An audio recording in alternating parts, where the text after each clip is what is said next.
रविन्द्रनाथ टैगोर ने एक बात कही थी। उन्होंने कहा था अगर भारत को समझना है, अगर भारत को समझना है, बैठ गए आप। तेरा बाप आया।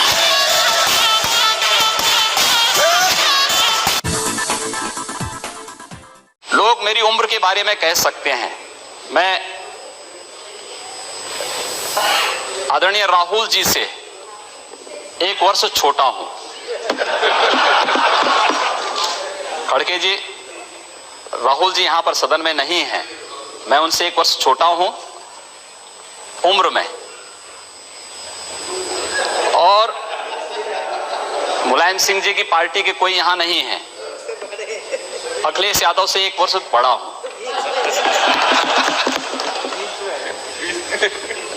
एक जो दोनों की जोड़ी के बीच में मैं जो आ गया, मुझे लगता है कि ये आपकी विफलता का एक बड़ा कारण हो सकता है।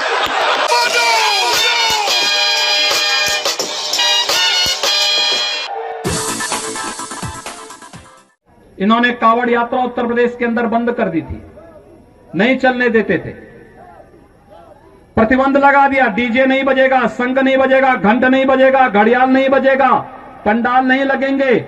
तो जब मेरे पास ये प्रस्ताव आया कि पहले ये होता था, मैंने कहा भाई ये भगवान शिव की भक्तों की यात्रा है, ये शव यात्रा नहीं है।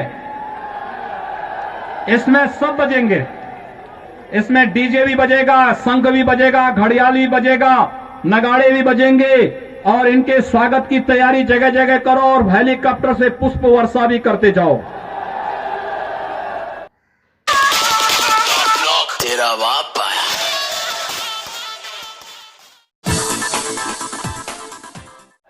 कोई प्रतिबंध नहीं। लोगों ने कहा कि इतनी बड़ी संख्या में श्रद्धालु आएंगे, कौन सुरक्षा देगा? अरे हमने कहा ये हमारी जिम्मेदारी है सुरक्षा देना। लोगों ने कहा कि लोग हमला करेंगे, तो हमने एक बात कही, भाइयों बहनों, मैंने बात साफ कही। मैंने कहा देखो भाई, भगवान शिव की भक्तों की यात्रा है, कोई व्यवधान डालना चाहता है तो उसको तय करना है। अगर वो व्यवधान डालेगा हम उसको गोली से समझाएंगे, व्यवधान डाल करके दंगा कराएगा तो गोली उसको समझा देगी। बेटा मेरे जैसे बहुत कम जो भी सुने बोले औसम मौसम। कुछ ही दिनों से किस समाजवाद की बात मुलायम सिंह जी कर रहे हैं? किस संविधान की बात कर रहे हैं? ये समाजवाद है? स्वयं राष्ट्रीय अध्यक्ष हैं, इनके 2 भाई महासचिव हैं, इनका पुत्र प्रदेश अध्यक्ष है। कौन से समाजवाद की बात करते हैं? परिवारवाद की बात करते हैं। बेवकूफ बना रहे देश को, ये केवल देश को बेवकूफ बनाने का कार्य कर रहे हैं।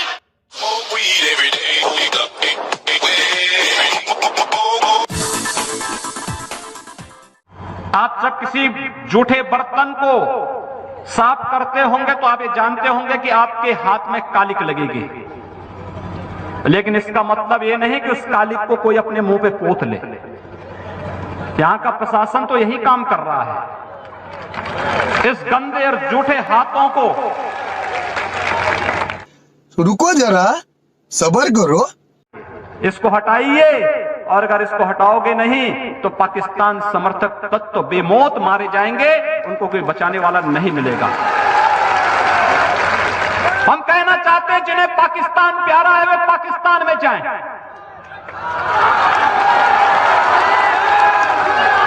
जिन्हें पाकिस्तान अच्छा लगता है वो पाकिस्तान चले जाएं। हम उसको रोकेंगे नहीं, अगर वो चाहेगा तो उसको जाने का किराया भी मुहैया करा देंगे।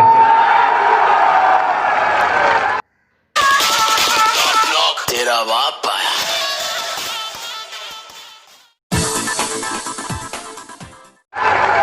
हम पूरी व्यवस्था कर देंगे, लेकिन यह नहीं हो सकता है कि भारत के अंदर रह करके पर्व और त्योहार के नाम पर इस देश की संविधान की व्यवस्था को, देश के संवैधानिक व्यवस्था को कोई चुनौती देने का कार्य करेगा तो चेतावनी हमें स्वीकार्य नहीं है। हम उसका जवाब उसी भाषा में, और उसका जवाब जिस भाषा में वो जानेगा, जिस भाषा में वह उस सीखना चाहता हो, जिस भाषा में वह अच्छी तरह समझ सकता हो, उस भाषा में उस जवाब को हम देना जानते हैं। और अगर प्रशासन ही चाहता है तो फिर तैयारी कर ले। ये हमारे लिए बहुत कठिन नहीं इस प्रकार के तत्वों पर नकेल कसना। एक झटके में सब काम ठीक हो जाएगा और प्रशासन तय कर ले। सेकुलरिज्म के नाम पर इस देश के अंदर वामपंथी विचारधारा के कुछ कथित लेखकों और कलाकारों ने जिस प्रकार से अब भारत विरोधी स्वर ही, यानी अब भाजपा का नहीं बल्कि भारत विरोधी स्वर ही उठाना शुरू किया है, दुर्भाग्य से उस स्वर के साथ शाहरुख खान जैसे लोगों के भी स्वर मिले हैं। और ये पहली बार नहीं हो रहा है, इससे पहले भी इस प्रकार की हरकतें उनके द्वारा हुई हैं। शाहरुख खान को इस बात को याद रखना चाहिए कि अगर इस देश का बहुसंख्यक समाज उनकी फिल्मों का बहिष्कार कर देगा तो एक आम मुसलमान की तरह उनको भी सड़कों पे भटकना पड़ेगा।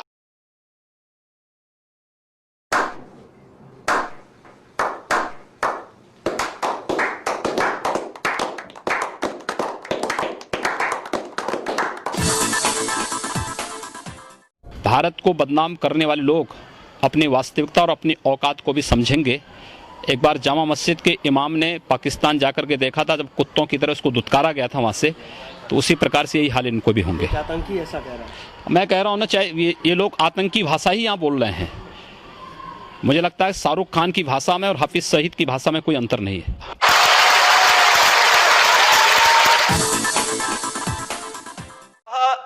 देश पहले वो माया बाजार था, औरंगजेब के समय मियां बाजार हो गया। हमने कहा नहीं, इसको फिर से माया बाजार करो। इस्लामपुर नहीं था, पहले ईश्वरपुर था, इस्लामपुर जबरन कर दिया गया। हमने कहा फिर से ईश्वरपुर करो। तो ये जो हनुमानपुर था उसको हुमायूंपुर किया गया, फिर से हनुमानपुर किया गया। बहुत अच्छा, कोई बुरा नहीं किया। अगर किसी विदेशी आक्रांता के द्वारा किसी विदेशी आक्रांता के द्वारा किसी कालखंड में कुछ ऐसा कार्य किया गया है, उसको बदला जाना चाहिए। यह देश की सांस्कृतिक आजादी की लड़ाई भी है। सही बात है। तो आप ताजमहल का नाम राम महल कर सकते हैं? क्यों नहीं करेंगे? कर देंगे, बिल्कुल किया जाना चाहिए। आवश्यकता है तो किया जाना चाहिए।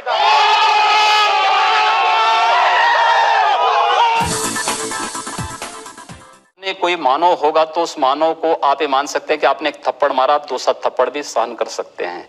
लेकिन अगर सामने दानव है तो अगर मारना एक हाथ से मारता है, दूसरा हाथ से उसका जवाब भी दीजिए। मैं एक सन्यासी हूं।